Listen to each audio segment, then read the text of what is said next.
All right, good evening, Broncos country. We are live on YouTube, Twitch, and Twix, but we want to grab our Facebook groups as well. That's Mile High Huddle, the Mile High Huddle podcast, and this one spit us out earlier, the Mile High Huddle Superfans group. So we'll get those going. We'll open them up, let it breathe a little bit, and we'll get started tonight. Some good rumors kicking around. Welcome in, everybody. This is the Mile High Huddle podcast, and yes, I am Scott Kennedy, your host, once again, for Chad Jensen, who's been stuck in some weather today and needed a pinch hitter. So we brought in the lefty. That's me. But who's old Mr. Dependable here? The DH, cleanup hitter, Zack Kelberman. Zack, one of your football priests. How you doing? I'm a righty, and I'm doing very well, Scott. You know, we talked about it before we went live a few seconds ago that we have new information, but it's really old information. The Broncos had their pre-draft presser today, George Payton, Sean Payton. We'll get into the nitty-gritty of it, but my big takeaway is, shockingly, we didn't learn much from the duo. Yeah, Sean Payton does a really good job of saying a lot without saying anything. There were a couple times he let slip some decent information. You know, it's nice, especially when he's talking about the team. When he started getting into offseason workouts, the health of the team, why they're important, I was like, hey, that's actually fairly interesting. When he got into some of the things like, you know, what they're looking for in a quarterback, it was a big word salad circle that we got nothing out of. And then George Payton would kind of look over and say something really quick, like, this is what he's trying to say. Kind of like, you know, me and Nick in the mornings. So it was good. We've got a lot to get into. There's some good rumors coming about, not even rumors, coming from the top of the draft that could open things up at the top of the draft, where I have vehemently said for months now that nobody's getting into the top three. Not so fast. Not so fast. That could happen. So, but we go live every single day on Mile High Huddle because we like having the conversation with people like you. So I want to say hello to some folks that have come in on the chat before we even got started, like David Youngkin. He's always here. He says, evening, everyone. Hope everyone had a great day. I don't hear this rumor. So, the rumor, it's not even really a rumor. It was basically stated as a fact. The New England Patriots at number 3, the number 3 pick, have basically said they are open for business.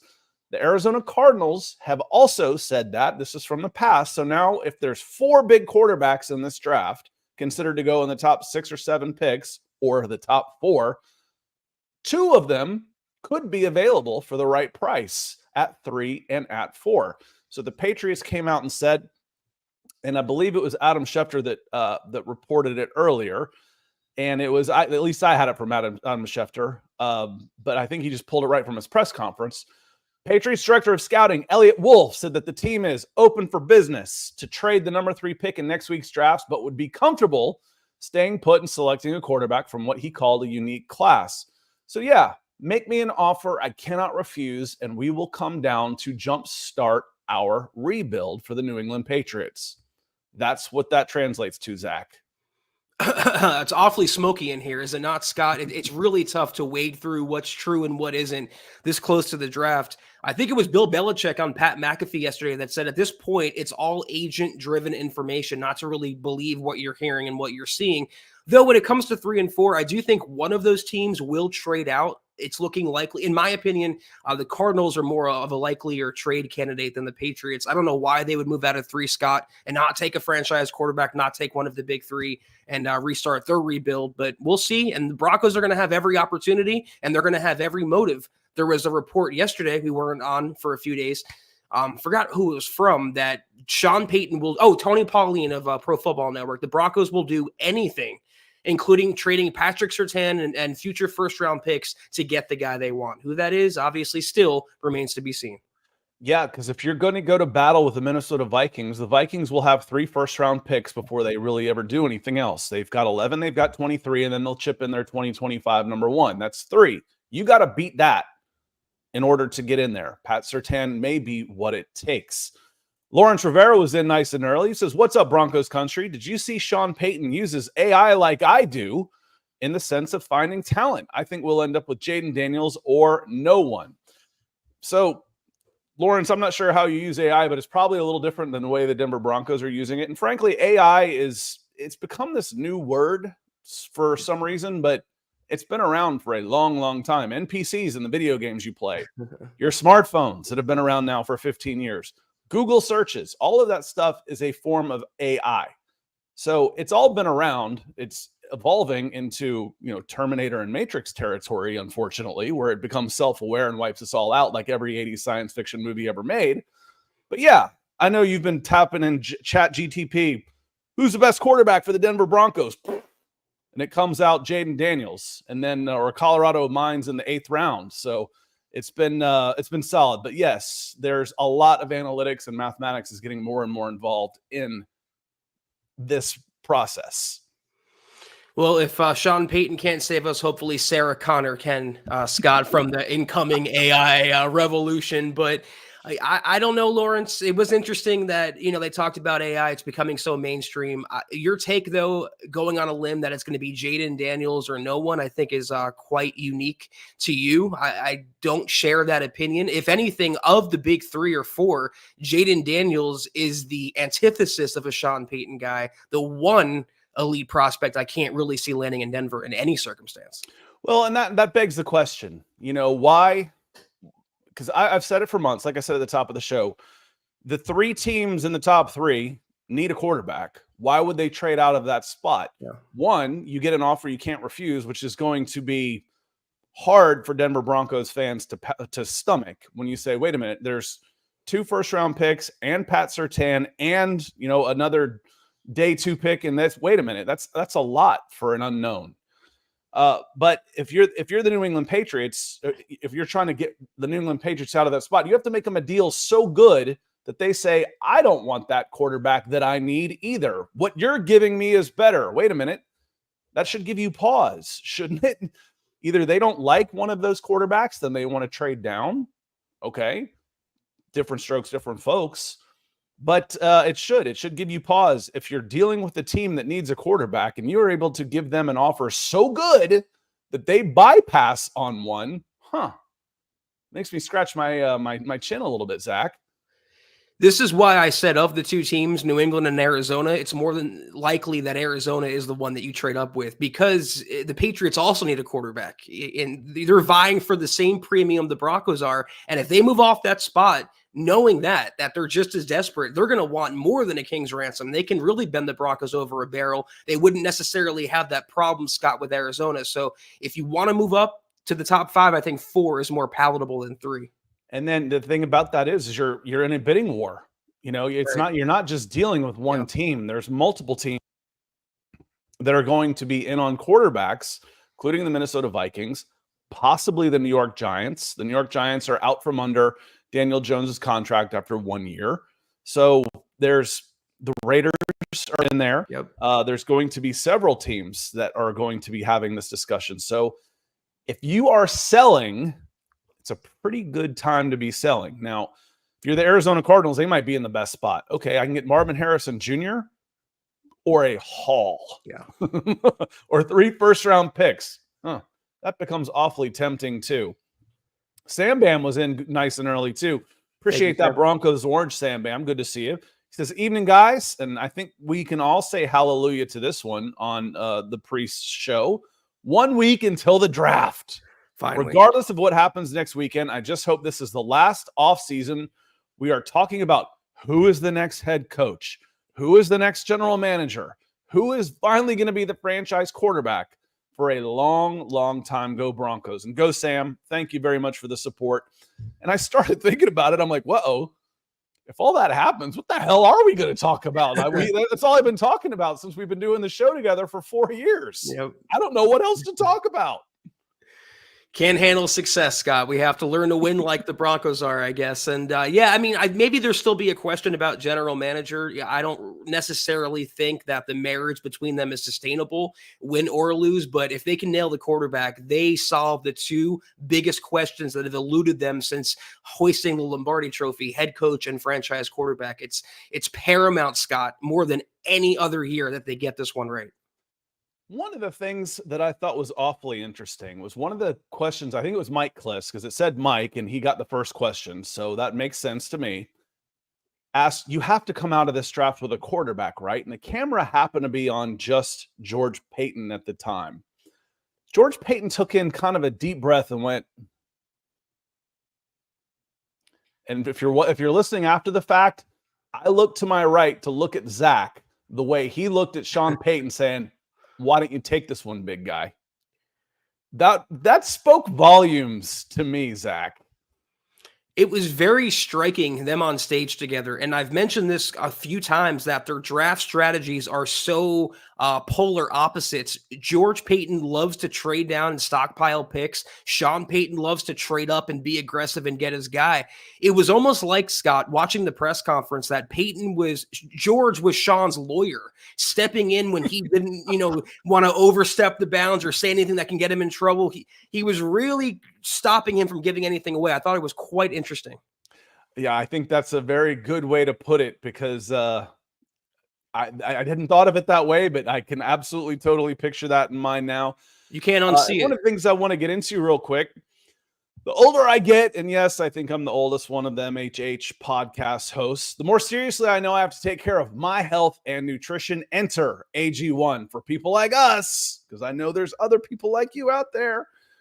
Sitting at the laptop for hours, writing articles, doing podcasts, have become all too convenient to rely on coffee and caffeine. But I don't always want a second cup of coffee in the afternoons, and I can always use a kick of nutrition as well. With AG1, you get sustained energy. On top of that, I'm not a big fan of multivitamins, and I've learned recently how important it is to take care of your gut health. AG1 kills all three of those birds with one stone, and it does so in an impressive, life-altering fashion. Improved gut health, focus, energy, and nutrition all in one awesome smoothie, or mixed in a refreshing and delicious cup of water. AG1 is next level. And gut health, Broncos country, is so important when watching your favorite team, because let's all face it, we need to be healthy to stomach what they're putting on the field. But AG1 is the supplement I trust to support my whole body health and help me feel my best. If you want to take ownership of your health, it starts with AG1. Try AG1 and get a free 1-year supply of vitamin D3, K2, and 5 free AG1 travel packs when you first subscribe. Go to drinkag1.com/huddle. That's drinkag1.com/huddle. Check it out. All right. Thank you, AG1. Thank you, Zach. Thank you, Broncos country. Michael Ranquillo, speaking of the sunrise and sunset, he's with us in the mornings. He's with us in the evenings. He's with us all the time. He says, "Good evening, Zach and Scott, on the Mile High Huddle podcast. Go Broncos." Right back at you, Michael. David McElrath, the Papa Bear, is here. He says, "Good evening, Broncos country. Zach, Dylan, and Deacon Scott. Hashtag McCarthy Knicks Rattler."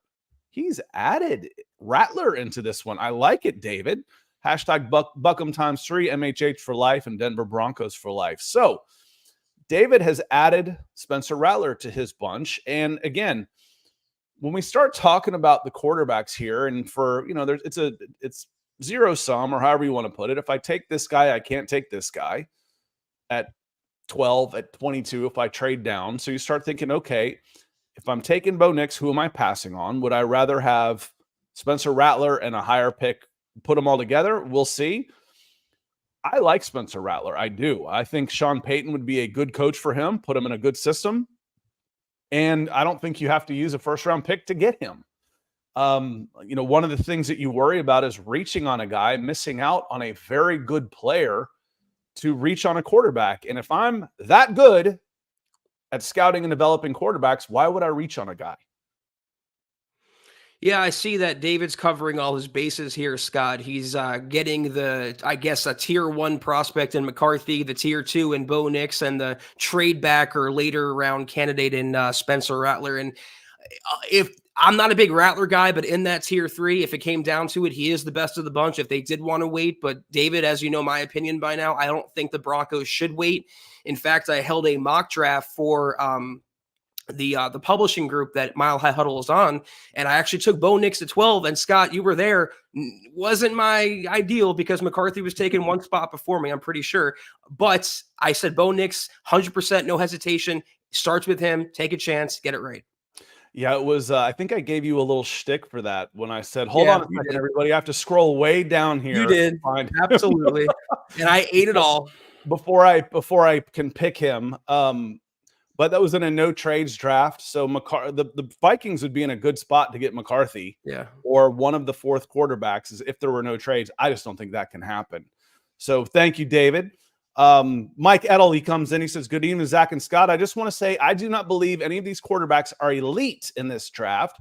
I just do not see a sure thing in any of them. Go MHH. Now, have you seen one in the last 3 drafts? I guess 3, you go back to Trevor Lawrence. That's as close as there was to a sure thing, because I said that he was as good of a prospect that they've had since Andrew Luck.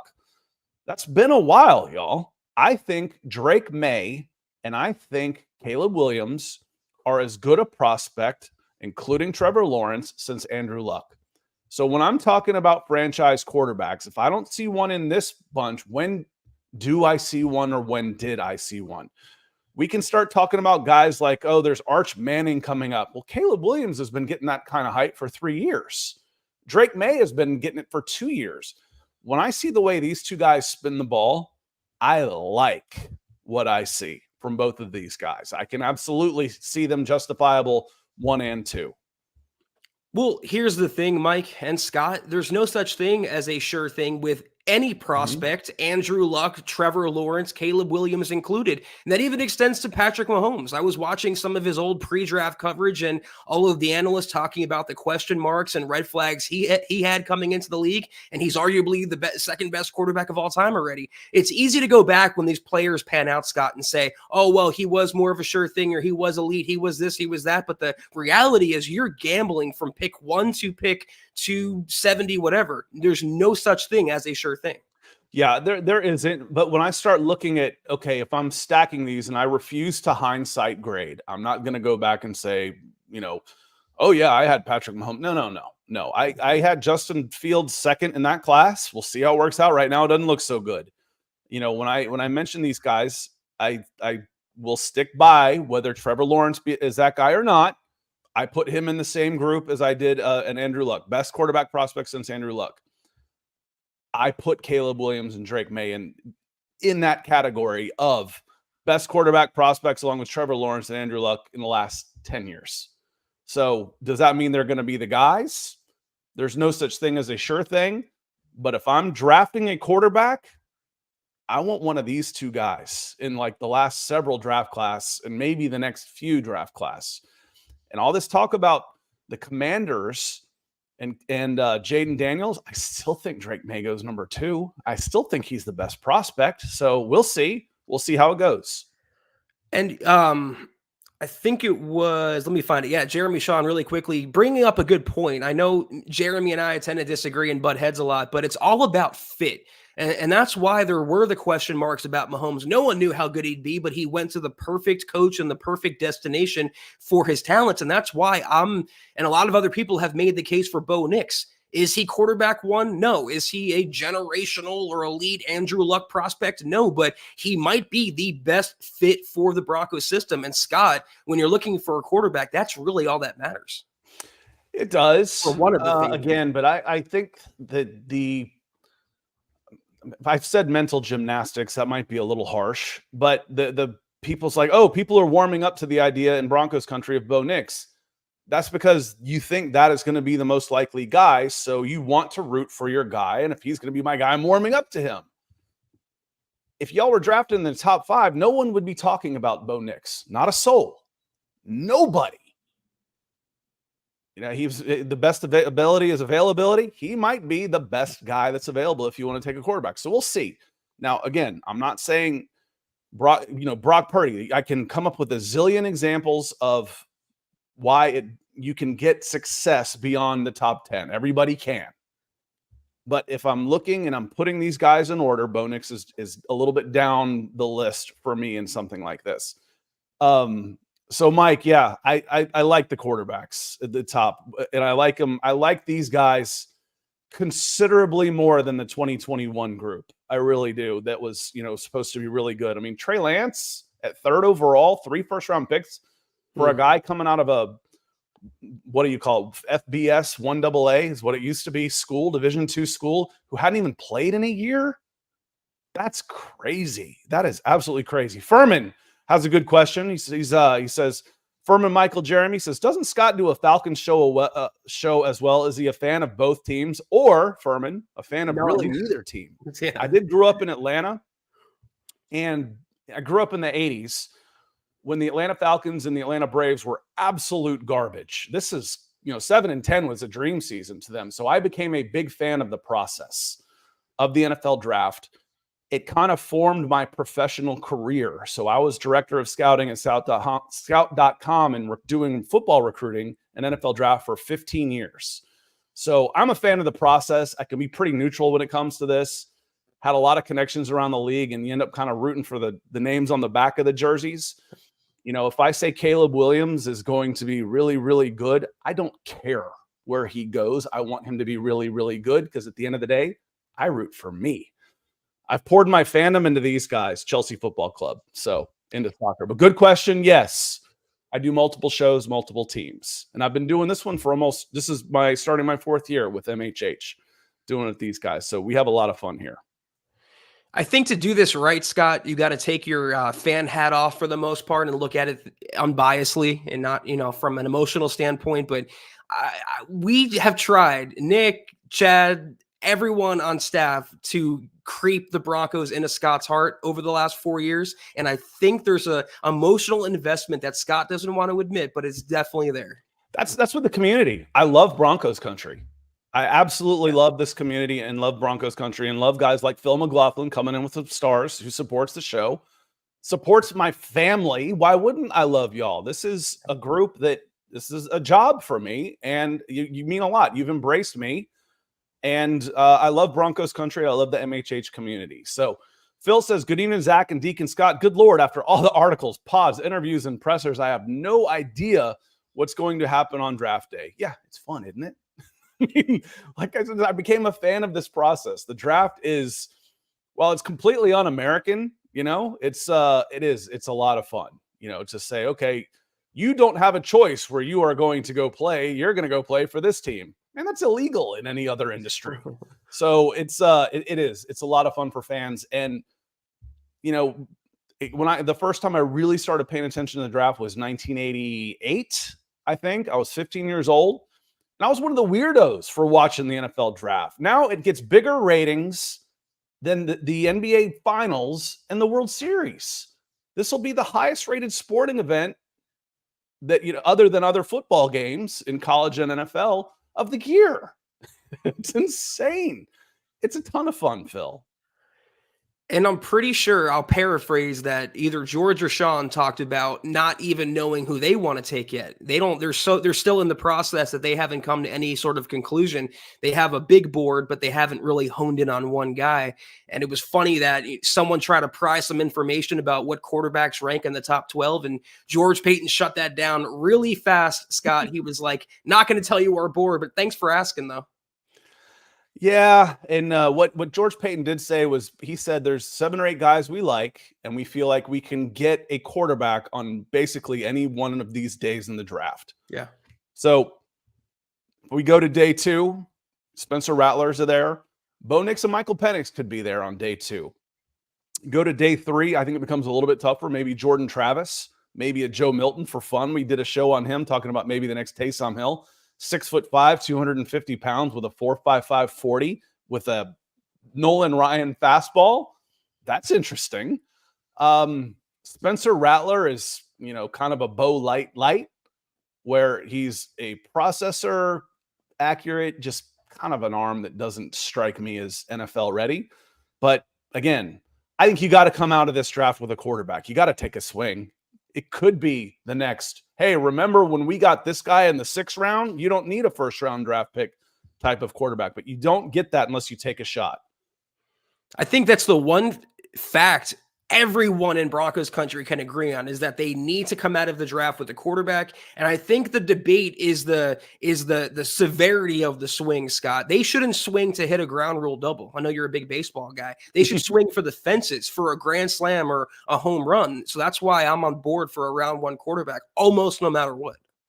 Well, the way things have been going in the AFC West, just lay down a bunt single and let the Chargers and the Raiders just keep making errors, and you just keep circling the bases. Just quit stepping on your own selves the way the Broncos country has done the last couple of years, unfortunately.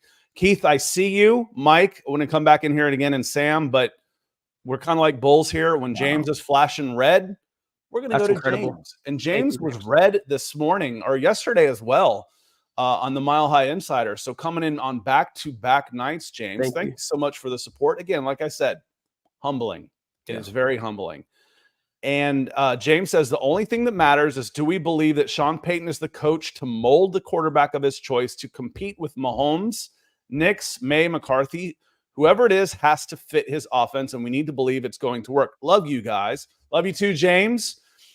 The question, the problem I have with a statement like this, though, is the quarterback of his choice. He ain't picking first. That's the only problem I have with this. Now, if he trades up to number one, does something crazy and they're picking number one, I guarantee you he got the quarterback of his choice. After that, though, you don't necessarily, you get the choice of what's available, which may not be the guy you wanted. Like, okay, I've got 7 quarterbacks and I end up with 5th on my board. Will that be good enough? Right. Maybe. But you can't just flat out say, I trust Sean Payton to get his guy. Sean Payton's not sure if he's going to get his guy. Sean Payton is going to try and get a guy he can work with based on who's available. And that's the thing I have about the idea of, I trust him to get his guy. I don't. It's not up to him. Broncos are picking 12th. That is such a smart point, Scott, and you're 100% right. He doesn't have the pick of the litter. He has the pick of the leftovers, and he'll be asked to make do, sort of like with Russell Wilson last year. But regardless, though, he has the big ego. He has the big contract. He has the big expectations. It's year 2. He got rid of Russ. He's molding the team in his vision. The buck stops with Sean Payton. I mean, he better be the quarterback whisperer. He better be the answer. He better be the guy that can mold the quarterback.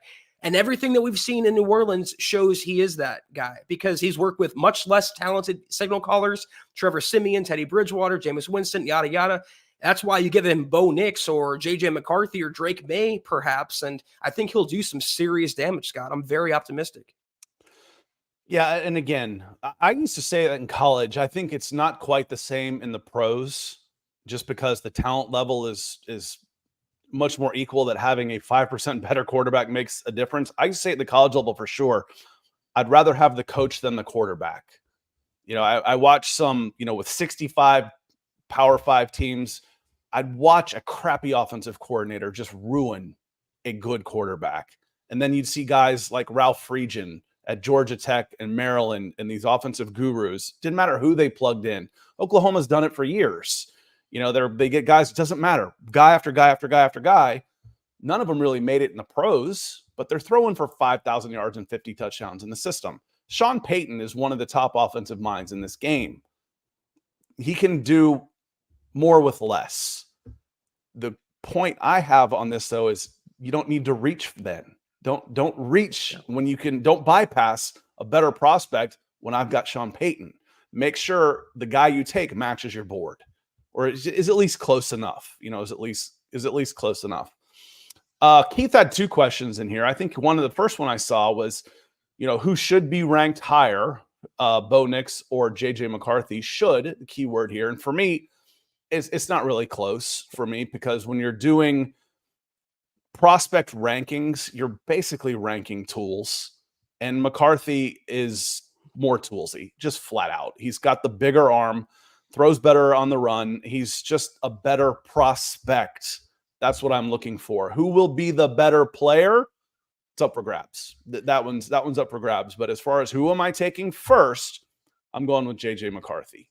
He follows up. He says, Scott, with all the talk about presser, about AI, does this challenge scouts and others and possibly take their careers? Saw this in baseball already, Zach. We watched Moneyball, didn't we? Great movie. Yeah. The thing with Bo Nix and McCarthy, when you're taking a first-round quarterback, it's you look at their ceiling too, their potential in the NFL, because you're investing such a quality pick. And there is no debate. I'm a Nix guy, but McCarthy's ceiling is infinitely higher to me, regardless of system, than Bo Nix's. So yeah, better prospect. And like Scott said, I don't know who's going to be better in the NFL, but coming into the NFL, I think McCarthy tops Bo Nix. With AI, there's always going to be that human element, I think, to this job, Scott. There's going to be some sort of emotion that you need from a real person, not a robot. Though the more it grows, it's going to be more of like a supplementary auxiliary tool that teams can use. Like you said, like with analytics and Moneyball, not the end all be all, though. And I think it's different in football for sure, because there's not as much data. We talk about math, we talk about analytics, Moneyball, et cetera, et cetera. There's 162 games in baseball. There are hundreds and hundreds and hundreds of games in an environment that is fairly controlled. The competition's fairly similar. There's just not that much difference. That when a small percentage point, the difference between 270 and 330, what's that? 6% overall, batting average. Well, that's the difference between $4 million and $40 million. It's a 6% difference in your batting average, because you're taking 600 swings. You're only playing 17 games, So, I think a lot of the combine and the numbers you look up, that's part of it. But I don't think there's going to be any substitute for boots on the ground and gathering the data. And it can spit out, RAS. What is RAS? It's a relative athletic score. These are the guys that have been successful. These are their measurements. This is how this guy compares to them. That's how AI is. And as Sean Payton said, it's only as good as the data it gets. So it's not creating things. You still have to feed it with what you think is important. Great question, though, Sam. Mike says, following back up, he says, do you really believe any of these guys are as good as Luck? I'm not saying I don't take one, just don't reach. Well, if I need a quarterback, I don't have a lot of choice about trying to get Andrew Luck. What I'm saying is, do I think any of these guys are as good as Luck? I think they're in the discussion. I think Trevor Lawrence was in the discussion with Andrew Luck. I think Andrew Luck was a better prospect. I think Lawrence, Caleb Williams, and Drake May are in the discussion together as maybe the next guys. And I think Caleb Williams and Drake May are the two best since Trevor Lawrence, who was the best since Andrew Luck. If I need a quarterback, I'd be pretty happy to have these guys on the board, much more so than Kenny Pickett and Desmond Ridder and Malik Willis. That's when I'm crapping myself, saying, "What did I pick the wrong week to stop sniffing glue?" I picked the wrong year to tank when those were my choices. This is a pretty good year to be bad. See, I'm guilty of this too, but this is why it's becoming played out to keep using the word generational and try to put every prospect in this box or in this grouping and assign him a title. I mean, look at CJ Stroud last year, for example. Was anyone comparing him to Andrew Luck, calling him generational? No. I mean, Bryce Young was getting most of the love. And as it started out, CJ Stroud is maybe have a better career than Andrew Luck did with the Colts. So you don't know until you know, but it's all relative. Caleb Williams is the best of this class. Andrew Luck was the best of his class.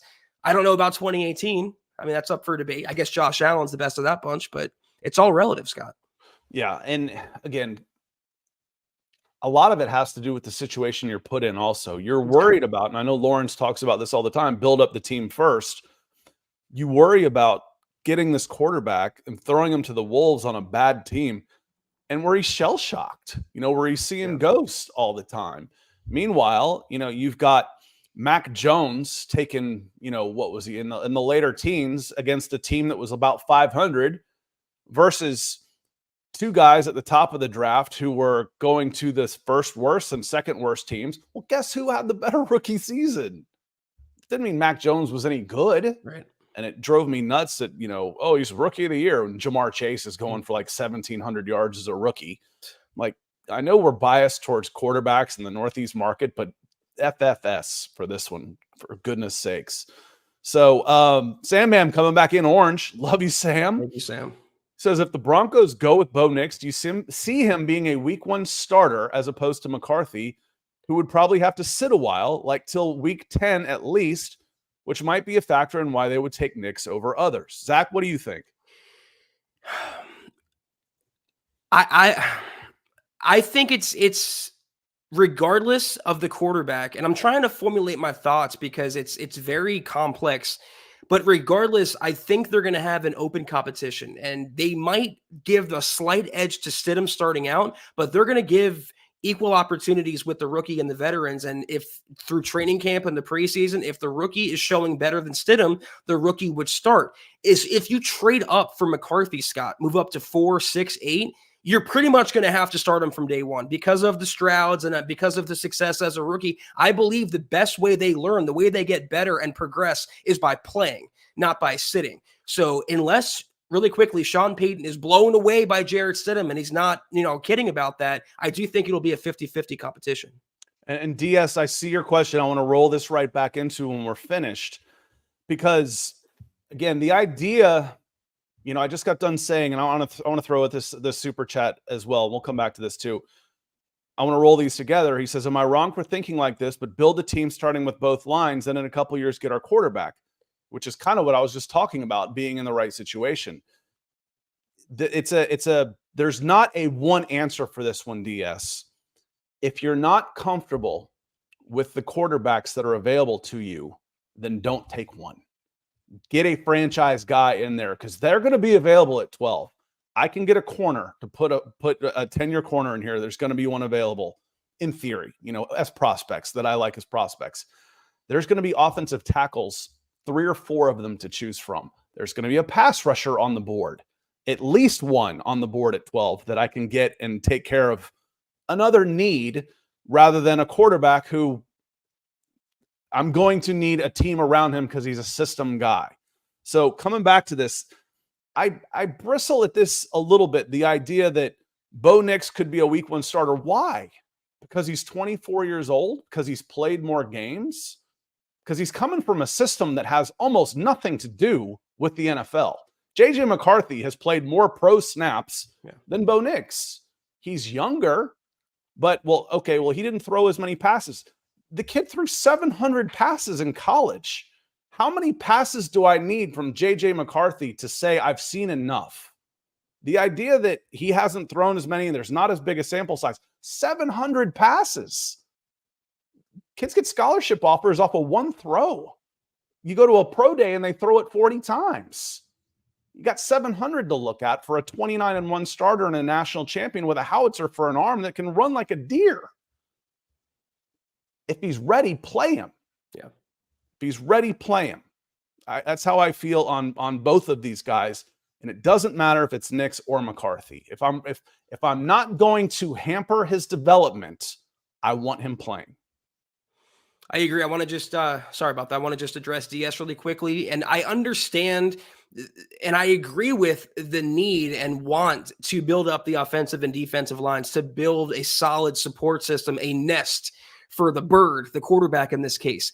But this seems a little egregious, DS, and maybe I shouldn't take you too literally, but basically you're saying to punt the season for 2 years and then hope that you hit on Arch Manning. There's no guarantee that Arch Manning is going to be Eli or Peyton or Archie or anyone. He could be Cooper Manning for all we know, Scott. He could be an absolute no one. Available. I like what he's done. Or that he's even going to be available. True. Or that the Broncos can get him. There's no guarantees. That's why you can't pin your hopes on the future. You can't draft scared. You can't draft passively. If you are confident in a guy, no matter who it is, take him now, bite the bullet, and have faith in Sean Payton doing Sean Payton things. So, yeah, again, there's no one right way to do this. Oh, we need to sit him for 4 years like Jordan Love. Okay, that's insanity. Jordan Love was sitting behind a future Hall of Famer and a back-to-back MVP. Right. He probably would still be pretty good if he'd gotten to play earlier. But if I've got a quarterback that I love, you take him and then you start building around him. Yes. If I don't love the quarterback, then I start building my team first. And start working in those directions. So if you don't love them, you don't reach for one. That's the problem. Want to go to Danny Powers? Danny Powers come in with some stars, some Facebook stars. Appreciate the support. I did not see a question that went with that one, but I'll keep an eye out for one. Danny, if you got anything to say, let me see it, and I'll give it a flash. I'll flash it. Oki Engineer, good to see you, OE. He says, trade back in front of the Steelers for, why am I JPJ? It's Jackson Powers Johnson. I was like, all right, all of those last names, I'm going to get confused. trade into the tie because he's dropped a little bit. I think there's some injury concerns there. I've seen him. I was talking about him possibly being, how high would be too high for him. And there's talk about him going in the second round now because of some injury concerns. Trade into the top of the second for Knicks. Grab a Malik Washington some way. Appreciate the coverage. Love those guys. Thank you, Oki Engineer. Certainly appreciate it. How far back do you get? I would love for this team to be able to trade back into the teens, get a second rounder, get a Leatu Latu and a Bo Nix, and I'd feel pretty darn good about that. Or a Cooper DeJean at one of the cornerback slots. Chop Robinson, somebody like that, one of the offensive tackles. And then this is just the wrong year to not have a second round pick. Mm-hmm. Oh boy, Scott. Let me tell you this. If Mike Klis opens his press conference by saying, don't you have to draft a quarterback? And if all of Broncos country is expecting the Broncos to draft a quarterback and they trade down and they take a center, oh my God, Twitter is going to be on fire. I almost hope that happens selfishly because it's going to be a train wreck. I like the idea of moving down. I don't know that I would target offensive line. I think that Forsyth and Wattenberg, and I am spacing on Mustafa, the free agent they signed. I think between the three, they have a starter they can mold there. You need an edge. You need a defensive line, maybe a cornerback. I mean, there's other positions you could look at if you trade down than center, but I do like the premise. Yeah, the only one of the non-premium positions that we've seen that I could get behind with Broncos country is tight end Brock Bowers at 12. If it was that high, because he's I don't remember who it was. One of the big names, Daniel Jeremiah or somebody, may have been Pete Schrager in his on NFL Network, but those are really the only ones I look at are NFL.com, PFF, and ESPN for mock drafts, and basically said, yeah, you think really hard about going quarterback here, but this guy's going to help whoever's quarterback. That's not a bad way to go. You could say the same thing about Jackson Powers Johnson, JPJ, but is he that big of an upgrade over who you could put in as a replacement? The war factor, back to baseball, wins against replacement. Brock Bowers is a yes. Put him in for Adam Troutman. He was the one who was getting all the snaps last year. I already know he's over Greg Dulcich because he's on the field. He's healthy. So he's a jumbo receiver passing threat. I could get behind Brock Bowers at 12. I don't want a center in the first round. And also when you consider that Lloyd Cushenberry was the definition of mid before Sean Payton and Zack Strief arrived, maybe even less than mid. And in 1 year, contract year or not, suddenly Lloyd Cushenberry plays like a Pro Bowler, or at least Pro Bowl caliber. So that's why I'd rather save the pick, Scott, or save taking a center in that position and let Forsyth, Mustafa, and Wattenberg battle it out. Yeah, I don't mind using a day 3 on an interior lineman every year. And see who shows up, and you've got 2 of those on the roster now. So let's see how they do. But Jonathan Fallett comes in with a super chat. Thank you, Jonathan. He says, during the combine, I was not impressed by Bo Nix. He didn't throw his receivers open at all. Michael Penix, for example, threw with anticipation. Did you notice this, and does it concern you at all? Thanks. The straight passing, the combine on air, arm strength is not going to, Bo Nix isn't going to stand out in anything like that. Not ever. No way. We've used the Greg Maddux comparison, and we're talking about one of the greatest pitchers ever. If I'm watching Greg Maddux throw bullpens, I'm going to be like, meh, okay, 88 on the fastball, pass. He doesn't have a huge arm. And the guys that get the wow factor from the combines, from pro days, are the ones that spin it so hard that you can hear the ball whistling through the air. That's not Bo Nix. What Bo Nix has done is, in the Oregon system, is choose the open receiver, picking the right guy in the matchup, and throw with incredible efficiency. 45 touchdowns or 3 interceptions is insane. I don't care if you're throwing on air. That's not easy to do. So Bo Nix is not going to impress you in something like that because he doesn't have the fastball, so to speak. He knows how to pitch. There's things that Bo Nix does better than Michael Penix, and there are things that Michael Penix does better than Bo Nix. It's what does Sean Payton want, and which one is more appealing to him? And he had a quarterback, Scott, that had a great arm, or still a lively arm, in Russell Wilson. Great deep ball. I mean, no questioning that. But how much success did they have? He literally benched him and then cut him. It seems like Sean Payton wants a quarterback that can play within his system, stay on schedule, don't take unnecessary sacks, don't turn the ball over, hit the layups on the field, and move the chains. And if you had a debate between the two for those qualities, that screams Bo Nix to me. I don't think the Denver Broncos throw for 26 touchdowns next year. What would you say? What would you say to that? As far as, we kind of poo-poo Russell Wilson, and he did it in what, 15 games? Yeah. 15 games, he threw for 26 touchdowns. We're talking about that like Sean Payton can replicate that with a snap of his fingers. Just wave the magic wand out there and put whoever you want to out there, and you're going to get a 3-to-1 touchdown to interception ratio with 26 touchdowns. I don't think it's going to be that easy next year. So there will be some growing pains, I believe, no matter who. It's either going to be Jarrett Stidham or a rookie. And I don't think either one of those are going to touch 30 touchdowns. We'll see. We'll see.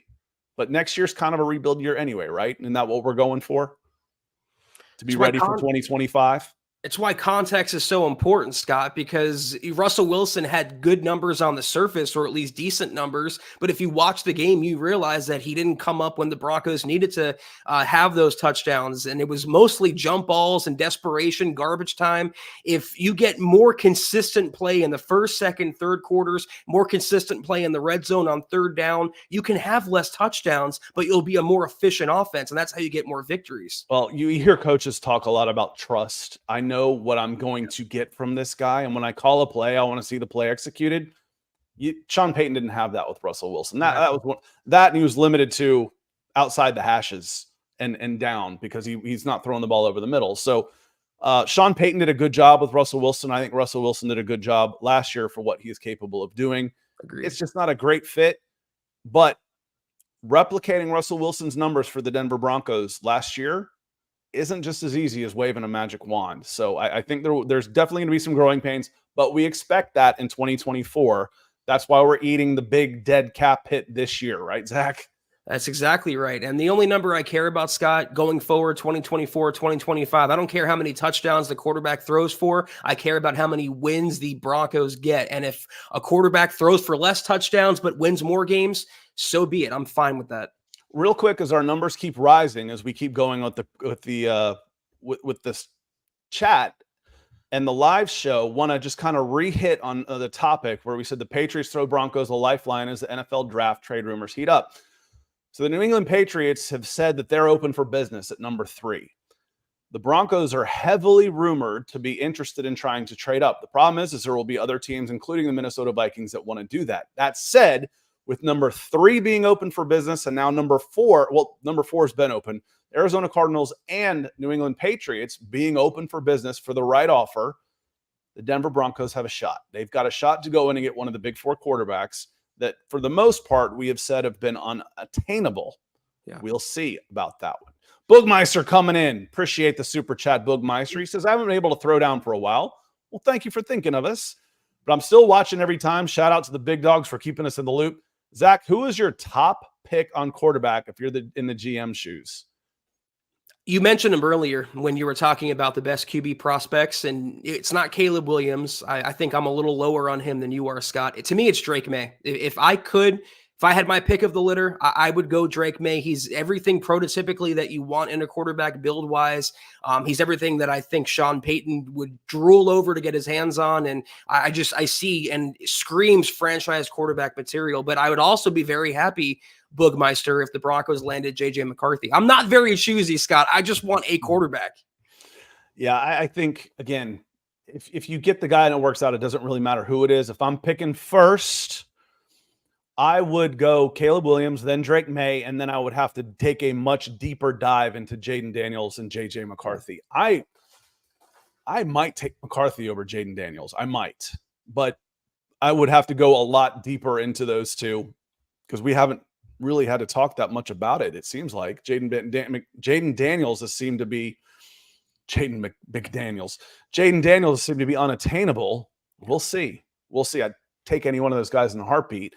And if I could get the PFF mock draft of number 12, a 2025 first, and a third rounder to move up to 3, I would snatch your freaking hand off to do that. No way will it be that cheap. I say that and then it'll happen.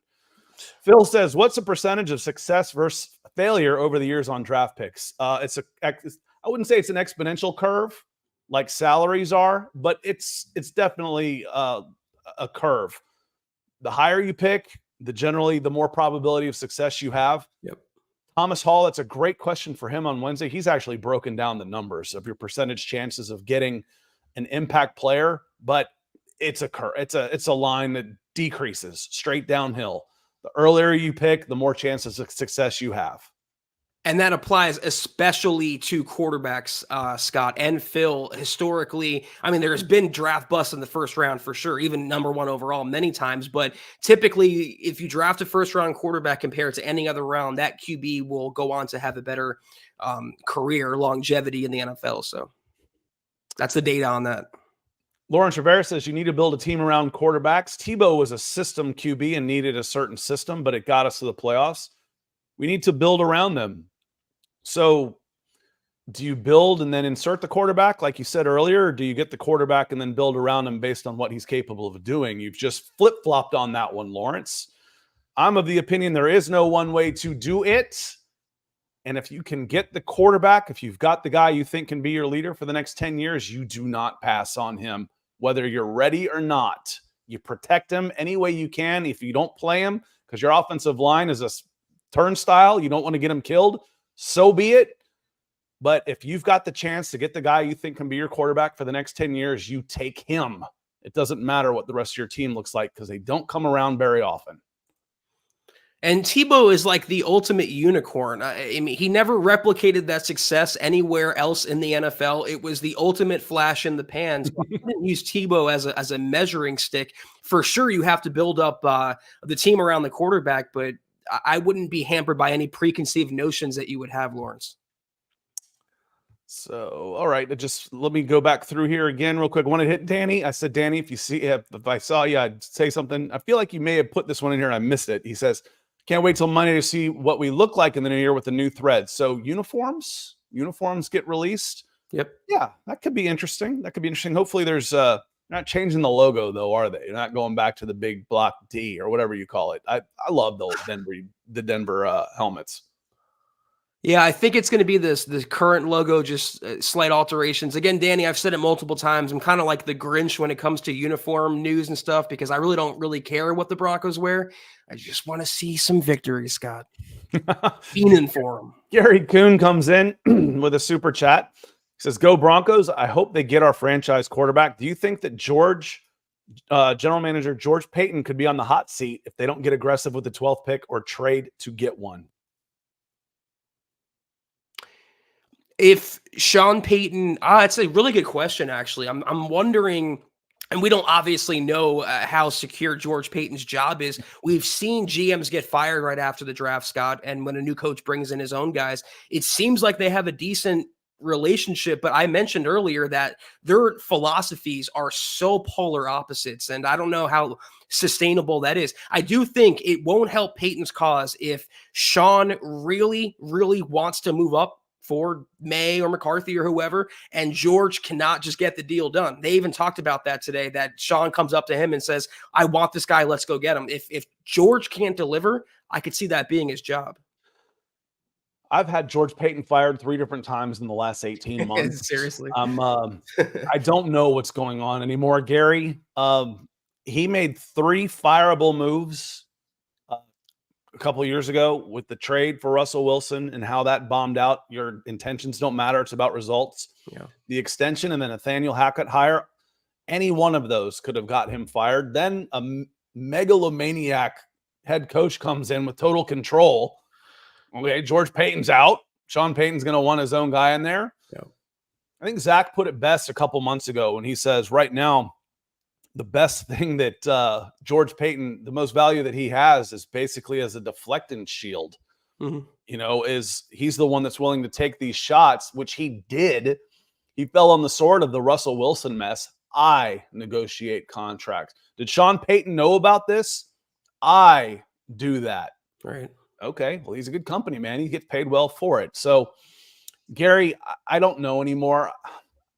I'm surprised he's still there. Yeah. So I can't tell you when he will be gone. I see should have been on fire. So I don't know. Oki Engineer says Jackson Powers Johnson's the guy. It's not sexy. Sean builds inside out. I love him. I love JPJ. I just don't see that. They've talked up Alex Forsyth so much this offseason that I think that's going to be your guy. That's going to be the guy you're not going to use another pick on a center. Eric Holt coming in. He says, I've been playing around with the mock draft that I traded the 12th pick, the 2025 first round, and Sutton to the Giants for number 6 and their 4th round pick. Then traded down and picked up a 2nd round pick and still got J.J. McCarthy. What are your thoughts? Depends on the Minnesota Vikings. If you can't, there won't be any trades. I just don't see them until the draft starts, because you're not going to trade Eric to 6 to get your quarterback, and then all the quarterbacks are gone. I'm not going to make a draft day trade. And now Minnesota knows exactly how high they have to get up in order to make sure they get their quarterback if they want one. So you're going to have to see Caleb Williams go. Washington take their quarterback at 2. New England's open for business. We're on the phone with them. Okay, they didn't trade out. They took Jaden Daniels. Okay, Arizona's on number 4. They got Minnesota in this year, and they got Denver Broncos in this year. And they're, okay, you guys talk to each other and see who's going to beat who. It's going to be wild on draft night. I just can't see anything happening until you know for sure who's going to be there. You can't trade to 6 because I want a quarterback, and I can't guarantee I'm going to get a quarterback at 6. And also, that's the type of haul, and thank you so much, Eric, for your generosity, but that's the type of haul that I would go to 4 for, moving up 6 spots and giving up PS2 in that deal, or I'm sorry, Sutton. You really have to be convinced, like Scott was talking about. I think that's the best point here, is that you got to be sure that the quarterback you want is on the board, because again, you're trading your first next year. You haven't had a first round pick since 2021, and the cream of the crop really is gone. You talked about that earlier, Scott, that Sean Payton doesn't have the pick of the litter. So if there is some sort of guarantee they can get their guy, and if they can do it like the way you did, Eric, kind of like galaxy braining Madden style, I would be all for it, because the end result is all that matters. And the end result is getting your franchise quarterback. So let's go. So we'll see. I like the trade down scenario on this one better than anything, because I think it's going to be too expensive to move up. And that's kind of what Jordan Tatum gets to with this super. He says, in your opinion, what's the worst draft move Payton could pull that's also reasonable to happen? Like 4 first-round picks to move up, 2 first-rounders, and Pat Surtain to move up to 3? What would be bad, Jordan, is to give up 2 first-rounders and then some to move to 6. Exactly. And then having to get Joe Alt because all the quarterbacks are gone. Or you go Malik Neighbors. Okay, well, that'd be okay. But I didn't give up 3 first-round picks to get a wide receiver. I'm not Thomas Dimitroff. Inside joke for anybody who knows what that one was. But Julio, that would be the worst thing you could do is move up trying to get kind of pregnant and not going far and moving up and giving away draft picks and still not getting the guy you wanted because someone beat you to him. That would be the worst thing that could happen. I don't think that's what you said is reasonable. I don't think that's reasonable. I'm glad you brought this up, Jordan, and thank you for your generosity too. I misread Sutton for Surtain in the last question. And in this scenario, I think giving up a first 12 this year, a first next year, and PS2, who in a vacuum, Scott, is worth at least 2 first-round picks. And if you're not moving up in the top 4 for that trade, I think that would be one of the worst things. Yeah, top 3. That'd be one of the worst things you can do. Another thing, and again, I'm a Knicks guy for the most part, trading up for Bo Nix, I think is a nightmare scenario for the Broncos. Yeah, I don't think you want to move up to 8 and get Michael Penix or Bo Nix. I see a lot of people still talking Penix, and Penix may go in the 3rd round, and there's discussions about him, the Raiders could move up to 8 to take him. What? I see Falcons fans talking about draft staying at 8 and drafting Michael Penix. What are you talking about? There's no freaking way that would qualify. Oki Engineer, he's all about the offensive line. St. Sean drafted 9-14 guys in the first, DL or OL or DB. That's fine. Get a tackle. If you stay at 12, you're going offensive tackle. If you want to go offensive line, this is a deep offensive tackle draft. You need an offensive tackle soon. You know, you haven't drafted one in 7-8 years. You got one year left on Garrett Bowles' contract. He's in his 30s. You're tied to Mike McGlinchey for another 2 years now after his restructure. Get an offensive tackle that you could play inside as well. I don't see them drafting a straight center in the teens. You know, even with a slight move back on that. Go get your offensive tackle if you want to go offensive line on this. This is a good draft for offensive tackle. Perfectly said, Scott. Yeah, I'd be much more inclined to go tackle than I would center in round 1 in a trade down scenario. Garrett Bowles, if he even stays with the Broncos this season, it more than likely will be his last year, and they have to start thinking ahead of the future because they have no one behind him on the tackle. You know, Matt Pert, who they picked up in free agency, doesn't really count. So really strong tackle class. Even if Joe Alt goes before them, which he will, you can take the second, third, fourth option and still get I think a franchise caliber guy. So one last, unless there's any burning desires you've got to you want to get off your chest before we get out of here. We're at 1 hour. Y'all have been killing it tonight. Danny Powers comes back in with some stars. Thank you, my friend. He says, what do you think about trading Sutton to the Saints for Taysom Hill? No, I mean, you're trading your wide receiver 1 for what would Taysom Hill even be? Like a gadget wide receiver, like a Kendall Hinton. I like Taysom Hill for what he brings to the table. I think he's more impactful in fantasy football than he is in real life NFL, but it's not an even trade. I think you can do both. I've heard that Joe Milton, a lot of teams think he can convert to tight end because he's big. He has a powerful frame. There could be your in the 3rd, 4th, 5th round, whatever. There could be your Taysom Hill, but trading a one-on-one would be a loss for Denver. Yeah, the Saints could do it. They'd be just about cap neutral. They'd get some. I mean, again, you'd have to give away some of the money. So Taysom Hill's got a $10 million base salary. You take that on, you save it'd be just because 2 guys want to get out. That would be all it was. I don't want to play here anymore. I don't want to play here anymore. The salaries would be about neutral.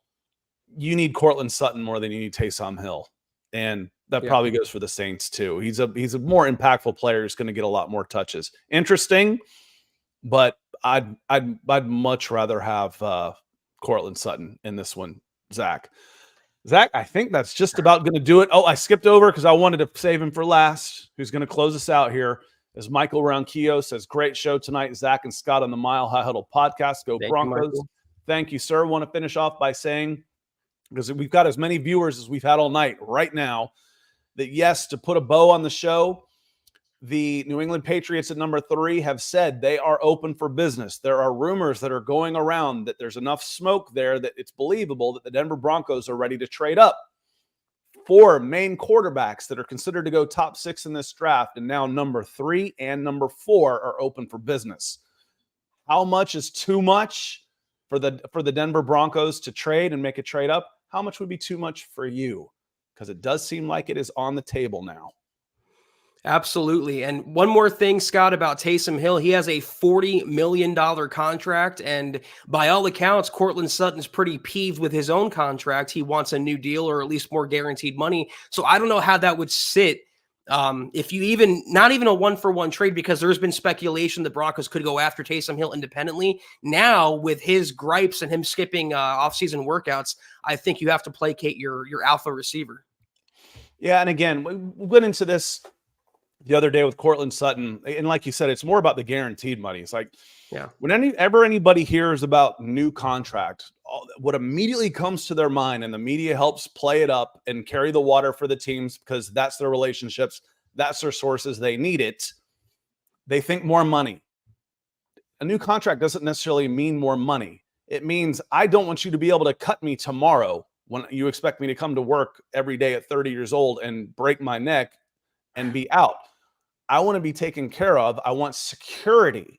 Right. You could actually sign Sutton to a new deal with the guaranteed money, lower his cap hit, and probably keep about the same average. Wouldn't have a negative impact on the salary cap at all. Probably about the same amount of money that he's already making, within $1 or $2 million. But he has the security knowing that he's got guaranteed money coming. That's it. That's what it comes down to right now.